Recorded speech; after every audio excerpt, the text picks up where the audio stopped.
हमारी सनातन संस्कृति में जब भी लड़के और लड़की का वैवाहिक रिश्ता होता है तो सबसे पहले उसके पिता का, उसकी माता का, दादी का और नानी का कुल देखा जाता है। उन कुलों के अंदर शादी नहीं की जाती।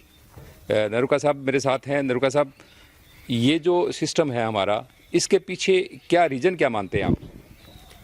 देखिए, जब भी कोई संतति आगे पैदा होती है, कोई भी बच्चा पैदा होता है, वो अपने पिता और माता का ही प्रतिनिधि के रूप में पैदा होता है। माता से उसका शरीर बनता है और पिता से उसको, जिसको हम बीज दान कहते हैं, अंशदान कहते हैं, वो प्राप्त होता है। यानी एक प्रकार से पिता ही पुनर्जीवित होता है पुत्र के रूप में।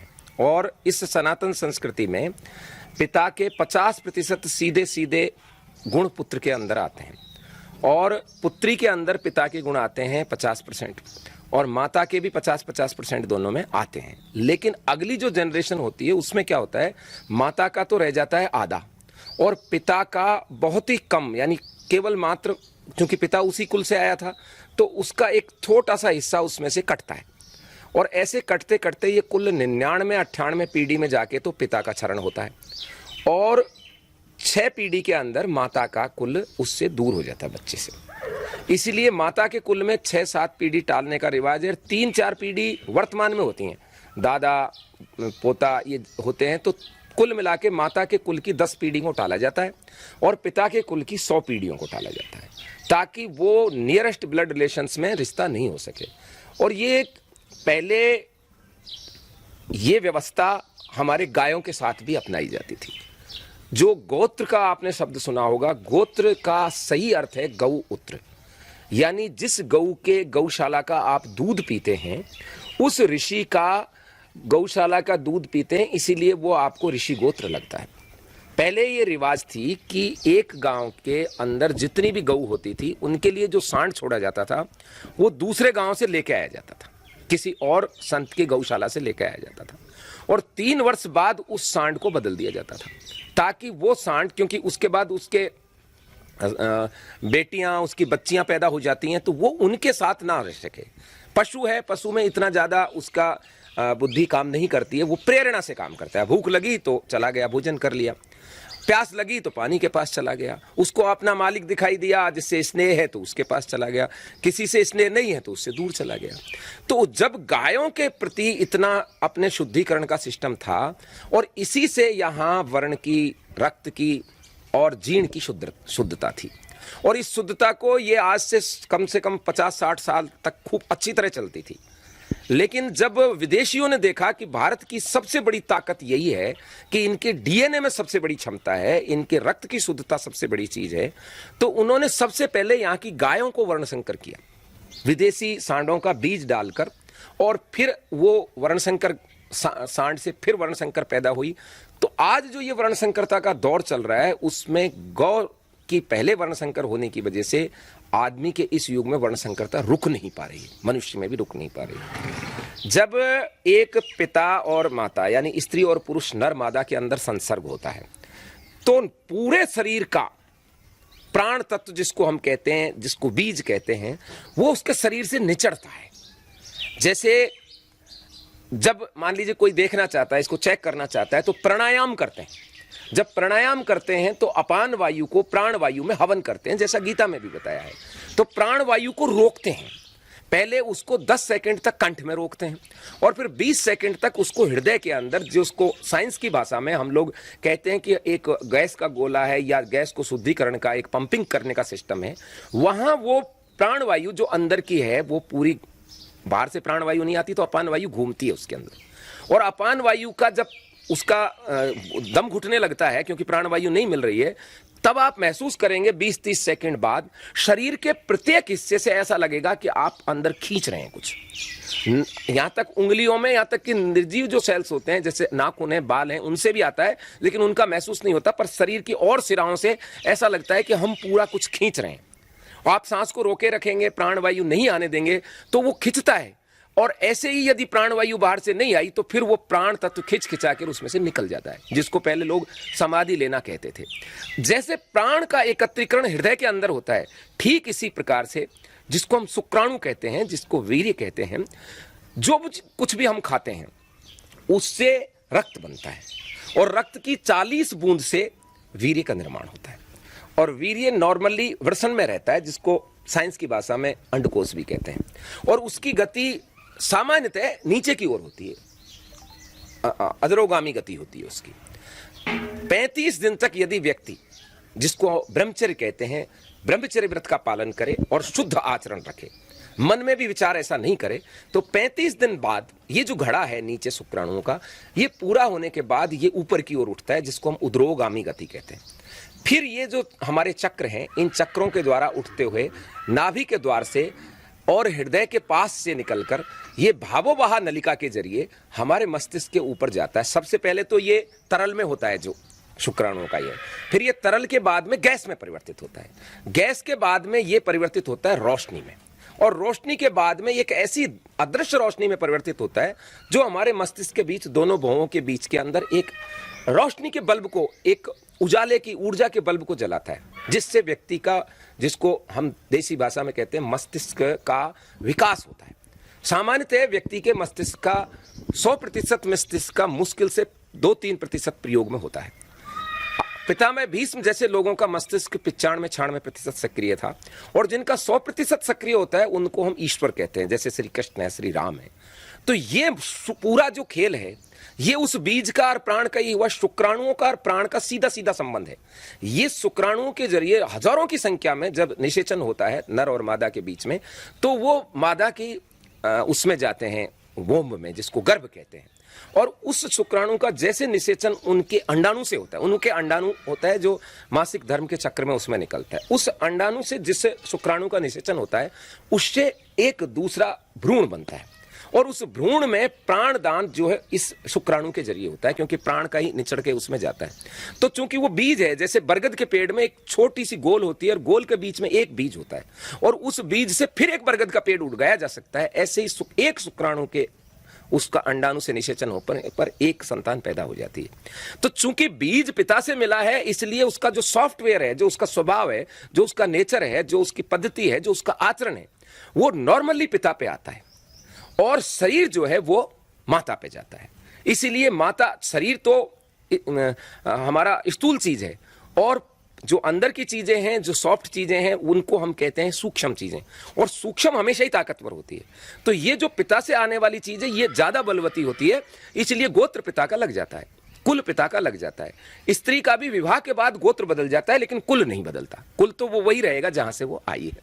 तो ऐसी स्थिति में जो ये लेके सॉफ्टवेयर और हार्डवेयर, हार्डवेयर शरीर है और सॉफ्टवेयर उसका आचरण, उसका स्वभाव, उसका नेचर, उसकी पद्धति, उसका प्रक्रिया, ये लेकर वो पैदा होता है। बिल्ली के 4 बच्चे मेरे घर में गुड़गांव में छोड़कर बिल्ली मर गई, कहीं चली गई, इधर उधर नेचुरली एक्सपायर हो गई। वो 1 या 2 दिन के बच्चे थे, कंवरानी साहब ने उनको दूध पिलाया, दूध पिलाने के बाद वो बच्चे चलने लगे, आंख खुली। अब आप देखिए, उन बिल्ली के बच्चों ने भी वही प्रक्रिया अपनाई जो और बिल्लियां अपनाती थी। बिल्ली का क्या होता है, जब वो मलमूत्र का त्याग करती है तो मिट्टी खोदती है, और मिट्टी खोदने के बाद उसे ढक देती है। तो चूंकि वहां तो सारा मकान पक्का था, तो वो खोदा खादी उन्होंने चालू किया, वहां कहीं मिला नहीं, तो फिर परात में रख के बाईसा ने उसको मिट्टी रखी, बजरी रखी, उसमें उसने खोदा और उसमें जाना। अब बताइए कि उन बिल्ली के बच्चों ने अपनी मां को नहीं देखा, अपने समाज को नहीं देखा, ये कहां से सीख लिया? ये आनुवांशिक गुण हैं जो वंशानुगत प्राप्त होते हैं। इसी तरीके से यही गुण मनुष्यों में, पशुओं में, सब में प्राप्त होते हैं, और पशुओं के अंदर भी कई योनि ऐसी हैं जो मनुष्यों की तरह रहती हैं। उन योनियों में भी यदि निकट उससे संबंध होगा तो कई पशु जो जागृत, जिनका प्राण तत्व जागृत होता है, वो तो उसे स्वीकार ही नहीं करते। और चूंकि पशु योनि है, आदमी आजकल भड़का हुआ है, आदमी को ही नहीं पता चलता, तो उनको, पशुओं को भी अच्छी ब्रीडिंग के लिए प्रयास किया जाता है कि उनके नियरेस्ट उनसे संबंध नहीं स्थापित किए। हमारे साथ में डॉक्टर अजीत सिंह जी राव हैं जो घोड़ों की ब्रीडिंग कराते हैं। तो राव साहब, अभी जैसे नरुका साहब ने बताया, ये ब्रीडिंग के अंदर की पिता और ये सब डाले जाते हैं, तो घोड़ों के अंदर जो आप क्रॉस करवाते हैं, ब्रीडिंग करवाते हैं, तो किस ढंग से करवाते हैं, मतलब क्या क्या डालते हैं? हम लोग वैसे अब ऐसा समय आ गया है कि जो वेस्टर्न तरीका है, पाश्चात्य रास्ते पर सभी चल रहे हैं, लेकिन उसमें भी और अपनी परंपरागत जो व्यवस्थाएं रही है, उसमें दोनों में ये जो वंशानुगत वाला जो सिद्धांत है उसको हम मानते हैं। सबसे पहले मैं आपको अर्ज करूंगा, एक अपने पास में एक घोड़ी है हीरकणी, उसका एक बछेरा हुआ है, वो आलीशान रोहित वाले घोड़े का है। वो बहुत अच्छा घोड़ा है और हमारे फार्म पे भी कई बार मैक्सिमम उसको यूज़ किया जाता है। तो हम घोड़ियों को चेक करने के लिए उस घोड़े को बाहर लाते हैं जिससे कि वो हीट बताए। हीरकणी उसकी माँ कभी हीट नहीं बताती और उस घोड़े को देख करके, क्योंकि वो उसका बेटा है, जब मैं ये देखता हूँ अपनी आँखों से तो मुझे कई बार लगता है कि वास्तव में जो घोड़े हैं वो देवता है और ये देवता का अंश है। दूसरा, हम जो हमारे सैद्धांतिक रूप से हम 3 पीढ़ी माँ की और 3 पीढ़ी बाप की, इन तीनों को पक्का टालते हैं। इन तीनों को हम कभी क्रॉस नहीं करवाते हैं और अगर किसी ने भूल से भी, जैसे किसी ने तीसरी में भी करा लिया, तो हमारे जो ये घोड़ों वाला एक समूह है, घोड़ों का जो परिवार है अश्वपालकों का, उसमें उसको अच्छी दृष्टि से नहीं देखा जाता है।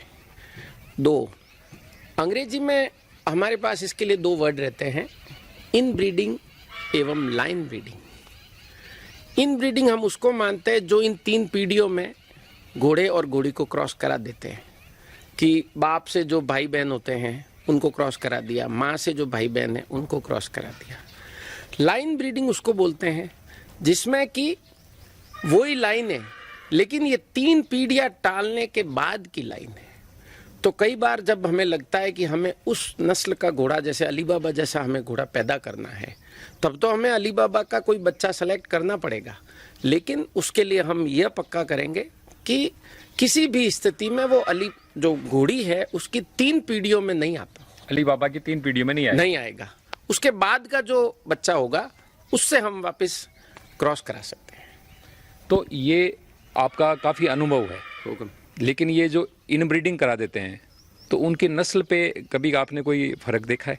बहुत ज़्यादा फ़र्क देखा है सर। कई बार जैसे बच्चे की आंखें चली गई, किसी के पाँव में एक पाँव लंगड़ाई आ गया जब पैदा हुआ, कुछ बच्चे पैदा होते ही ख़त्म हो गए, कुछ पेट में ख़त्म हो गए, कुछ आगे जा कर के उनमें ऐसे शारीरिक विकार आ गए कि वो बच्चे काम ही नहीं कर पाए। और ऐसी स्थिति में फिर हमारे ये अश्वपालकों के समूह में चर्चा होती है कि ये रिजल्ट है इन ब्रीडिंग का। हम इस पे बहुत काम कर रहे हैं और अब तो एक अच्छी चीज़ है कि सब तरफ अच्छे अच्छे घोड़े तैयार हो रहे हैं। तो हम कोशिश कर रहे हैं कि एक घोड़े की ब्लड लाइन कोई दूसरी ब्लड लाइन के साथ में क्रॉस कराया जाए। अच्छा डॉक्टर साहब, अभी आपने ये जो इन लाइन और बताया, तो क्या ये आजकल जो घोड़ों के अंदर जो डीएनए रिपोर्ट देखी जाती है, क्या उसी से बचने के लिए?